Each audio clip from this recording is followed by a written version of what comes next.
Kaleshwaram scam సిబిఐకి అప్పచెప్పు assembly తీసుకున్నటువంటి నిర్ణయం పట్ల మనతో మాట్లాడడానికి బీజేపీ రాష్ట్ర అధ్యక్షులు ఎన్ రామచంద్రరావు ఉన్నారు. ఒకసారి మాట్లాడించేటువంటి ప్రతినిధులు. సార్, సిబిఐకి అప్పచెప్తూ రాష్ట్ర ప్రభుత్వం నిర్ణయం తీసుకుని ఎలా చూస్తారు సార్ కాళేశ్వరం? సిబిఐ డిమాండ్ చేసింది బీజేపీ, కానీ ఈరోజు 20 నెలల తర్వాత సిబిఐకి ఇవ్వడంలో దాని పరమార్థం ఏంటి?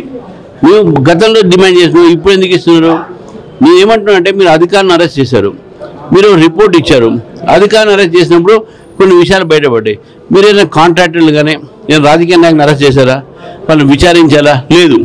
ఎందుకంటే మీరు ఆ అధికారులని మాత్రమే అరెస్ట్ చేశారు, రాజకీయ నాయకుల్ని, బీఆర్ఎస్ నాయకుల్ని, అదేవిధంగా కాంట్రాక్టర్ని మీరు కాపాడుతున్నారు. వాళ్ళని కాపాడుకోవడానికే, సాక్ష్యాలు తారుమారు చేయడానికి ఈ 20 నెలలు మీరు టైం ఇచ్చి ఇప్పుడు సిబిఐ ఇన్వెస్టిగేషన్ చేస్తున్నారు. కాబట్టి మీకు నిజంగా చిత్తశుద్ధి ఉంటే మీరు ఏ ఒక జియో అయితే సిబిఐని తెలంగాణ రాష్ట్రంలో నిషేధిస్తుందో ఆ జియో నెంబర్ 51 ఎత్తేయండి. ఎందుకంటే ఇది ఒకటే అవినీతి కాదు, మీ మీద ఉన్నటువంటి అవినీతి ఆరోపణలు ఏమున్నాయి? బీఆర్ఎస్ మీద ఫోన్ ట్యాపింగ్ ఉంది, అదేవిధంగా టోల్ ప్లాజా టోల్ సంబంధించినటువంటి ఒక స్కామ్ ఉంది. మళ్ళీ ఈ స్కామ్ను కూడా మీరు సిబిఐకి ఇవ్వాలి కదా, ఇవి ఎందుకు ఇవ్వట్లేదు? మీరు కేసు పై కేసు ఎందుకు పోతున్నారు? ఆ జియో 51 ఎత్తేయని బీజేపీ డిమాండ్ చేస్తుంది. ఇప్పటికే అటు బీఆర్ఎస్ కోర్టుకు వెళ్ళింది, లీగల్ గా ఇది నిలబడదని కొంతమంది అంటారు. సిబిఐ కోర్టుకు వెళ్ళాక ఏ విధంగా సిబిఐ తీసుకుంటుంది, ఇందులో భాగంగానే ప్రభుత్వం కుట్ర పంతుందని కొన్ని ఒపీనియన్స్ వస్తుంది. దాని మీద ఏమంటారు ఒక అడ్వకేట్? కోర్టుకు కూడా మన అధికారము, కోర్టు నిర్ణయం ఏది ఉన్నప్పుడు కూడా చివరికి వాస్తవం ఒకటైతే ఏంటంటే, బీఆర్ఎస్ పార్టీ సిబిఐ వస్తే భయపడుతున్నది, సిబిఐ వాళ్ళ బండారం బయట పెడుతుంది కాబట్టి కోర్టుకైనా పోవచ్చు, ఎక్కడికైనా పోవచ్చు. కానీ వాస్తవాలు మాత్రం సిబిఐ ఇన్వెస్టిగేట్ చేస్తేనే బయటపడుతుంది. ఇప్పుడు కూడా మేము చెప్తా ఉన్నాం, 20 నెలల ఆలస్యమైనా, మీరు కుమ్మకైనా, కొన్ని విషయాలైనా ప్రజలకు తెలుస్తాయి. కొంతమంది దోషులు పట్టుబడతారు. ఈ డబ్బు ఎక్కడ పోయింది, అవినీతి డబ్బు ఎవరెవరికి వచ్చినాయి, ఎవరెవరి నుంచి ఎవరెవరు ఎంతమంది రాజకీయ నాయకులు దీనిలో బెనిఫిట్ అయ్యారు, ఏ కాంట్రాక్టర్లు బెనిఫిట్ అయ్యారు, ఇవన్నీ కూడా బయటపడతాయి. మీరేమో బీఆర్ఎస్ కు సంబంధించి కోర్టుకు వెళ్ళొచ్చు అంటున్నారు. బీఆర్ఎస్ మీ మీద ఆరోపణలు చేస్తుంది. కాంగ్రెస్ బీజేపీ ఒకటే రాజకీయంగా వాళ్ళని ఇబ్బంది పెట్టడానికి బీఆర్ఎస్ ను పూర్తిగా నాశనం చేయడానికి ఈ రోజు సిబిఐకి పోయారని కొంత. ఈరోజు భారతీయ జనతా పార్టీ, మేము కూడా చెప్తున్నాం, బీఆర్ఎస్ కాంగ్రెస్ పార్టీ ఒకటే. ఒకళ్ళు రక్షించుకోవడానికి ఇద్దరు కూడా ఈయన ఓటు కేసులో తప్పించుకోవడానికి, కాళేశ్వరం వాళ్ళు తప్పించుకోవడానికి ఇంత డిలే చేసుకుంటున్నాం. నిజంగా మీకు చిత్తం ఉంటే అప్పుడే కదా మీరు సిబిఐకి ఇచ్చేది కదా, ఇప్పుడు ఎందుకు ఇస్తున్నారు సిబిఐకు? మీరు ఇద్దరు ఒకటా, మీ ఎవరిద్దరు ఒకటి కనబడుతుంది, స్పష్టంగా కనబడతా ఉంది. మీరు వాళ్ళు సిబిఐ రాకుండా చేశారు. ఆ జియో మీద ఎందుకు ఎత్తేయట్లేదు? మీరు జియో ఎత్తేయండి మీరు. ఎందుకంటే ఆ జియో ఉంటే మీ అవినీతి కూడా కాపాడుకుంటారు, మీరు చూస్తున్నారు. ఇద్దరు కలిసి బీజేపీ మీద పడుతున్నారు. కానీ వాస్తవానికి ఈరోజు వాళ్ళు కూడా సిబిఐ రాపారు.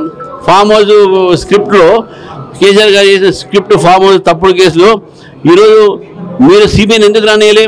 కోర్టు ఇచ్చిన ఆర్డర్. ఇంకా మీరు దాన్ని అంటే బీఆర్ఎస్కు సిబిఐ అంటే భయము. కాంగ్రెస్ పార్టీ సిబిఐ వాళ్ళ మీద వాలొద్దని చెప్పి ఇన్నాళ్ళు కాపాడింది. బీజేపీ డిమాండ్ చేస్తున్నందుకు ఇప్పుడే ఏదో ఆడుతున్నారు, వాడిని నేను స్వాగతిస్తాను. కానీ ఈ రకమైనటువంటి పనులు ఇద్దరు చేసుకుని ఒకళ్ళొకళ్ళు మీరు సహకారం చేసుకునేటువంటి ప్రయత్నం చేస్తున్నారని చెప్పి మేము భావిస్తాను. కిషన్ రెడ్డి గారు గతంలో మాట్లాడుతూ కేంద్ర మంత్రి సిబిఐ అప్పచెప్తే 1 గంటలో ఎంక్వైరీ స్టార్ట్ చేయిస్తామన్నారు. అది కాంగ్రెస్ కూడా ఇప్పుడు ట్రోల్ చేస్తుంది. దానిపై ఇప్పుడు సిబిఐ మీకు చేయిస్తామని కాదు, సిబిఐ ఒక నిష్పక్షపాతమైనటువంటి ఈ దర్యాప్తు సంస్థ, దాని మీద అందరికి నమ్మకం ఉంది. ఎవరైనా సిబిఐ అంటే దాని ఒక క్రెడిబిలిటీ ఉంటుంది. దాని మీద వారు అన్నారు. కానీ సిబిఐకు ప్రభుత్వానికి, సిబిఐకు రాజకీయ పార్టీకి సంబంధం ఉండదు. సిబిఐ ఒక ఇండిపెండెంట్ దర్యాప్తు ఏజెన్సీ. వాళ్ళు మాత్రం ఏజెన్సీ తీసుకుంటారు. కిషన్ రెడ్డి గారు ఆ సందర్భంగా అన్నారు. కానీ అదేదో వాళ్ళకి అర్థం కాక ట్రోలింగ్ చేసేట్లేదు. బీసీ బిల్లు మీద చివరిగా ఒక మాట. బీసీ బిల్లు 42% రిజర్వేషన్స్ బీసీలకు ఇస్తే మేము సపోర్ట్ చేస్తాను. ఈరోజు కూడా ప్రభుత్వం క్లారిఫై చేయట్లే. దాంట్లో 10% ముస్లింలకు ఇస్తున్నారా అంటే మేము ఇస్తున్నాము, ఇవ్వట్లే చెప్పట్లే. గవర్నర్ దగ్గర పోయిన దాంట్లో మేము అదే అడుగుతున్నాము. గవర్నర్ దగ్గర మీరు ఏదైతే మీరు తీసుకోబోతున్న డెలిగేషన్లో ఆ ఒక 42%లో ముస్లిమ్స్ రిజర్వేషన్ ఉందా లేదా వాళ్ళు చెప్పట్లే. కాబట్టి మేము ఆల్ పార్టీ డెలిగేషన్ బాయ్కాట్ చేస్తాము. Thank you sir. ఇది ఆల్ పార్టీ బీసీ బిల్లుకు సంబంధించి ఆల్ పార్టీ డెలిగేషన్ బైకాట్ చేస్తున్నాం, వాళ్ళ ముస్లింలు ఉన్నారా లేదా అని చెప్పి దాని మీద స్పష్టత.